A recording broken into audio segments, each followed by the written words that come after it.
we like trying new things, and some of them don't work that great, and some of them you see the potential in them.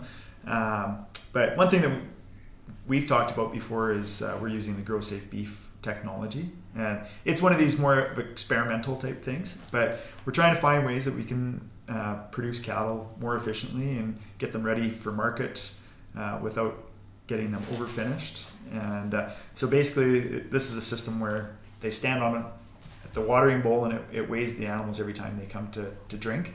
And I think it's been very interesting to see how it could have applications for health management, marketing of the cattle in a timely fashion, identifying the best genetics, and so we can hopefully give feedback to the ranchers that are producing the calves to see if so those are kind of the fun things that we do. We've really gotten into analyzing a lot of the data on the cattle that we produce individually.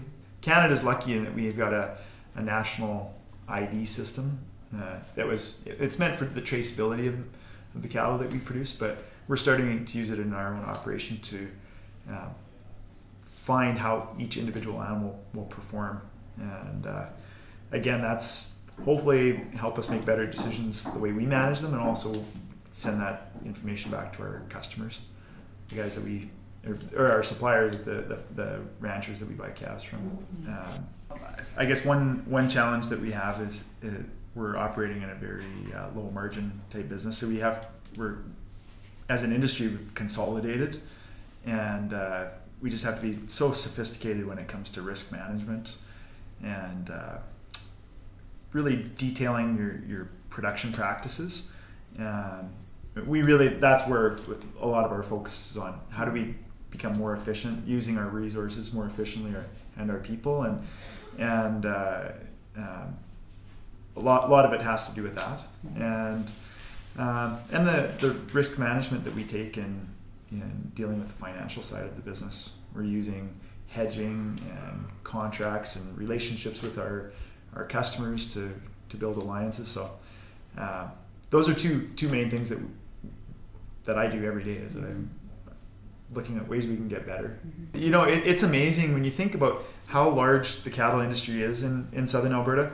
Most people here have not been to a feedlot, and so I can't imagine what they really think about what we do on a day-to-day basis. But I find that people that are in agriculture, farmers that would maybe come to a feedlot, or ranchers that are actually in the business, come to a feedlot, they're surprised at what we're doing.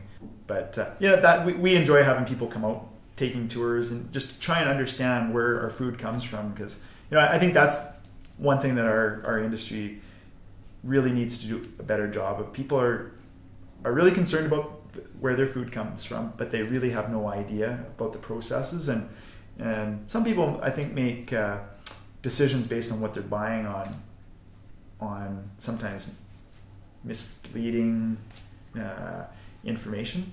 And I think it's a good idea to know where your vegetables come from, where your steak comes from, and your milk and all that. So we're proud to show them. We're proud of what we do. We really care about doing a good job, and most people do, I think. So Alberta beef is some of the best in the world, and I'm proud to say I love Alberta beef.